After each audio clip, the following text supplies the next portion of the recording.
a character voice on Character.AI. Today guys, I will show you how to do this. Just follow and watch this video till the end.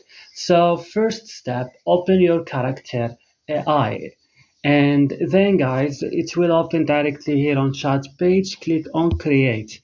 It will show you now this list. Click voice and click on it like this and click here agree and continue.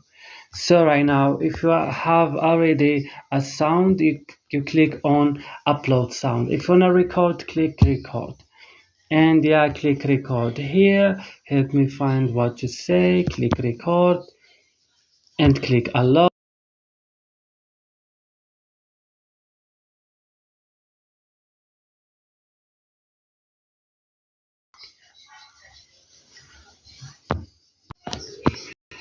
Click here generate voice.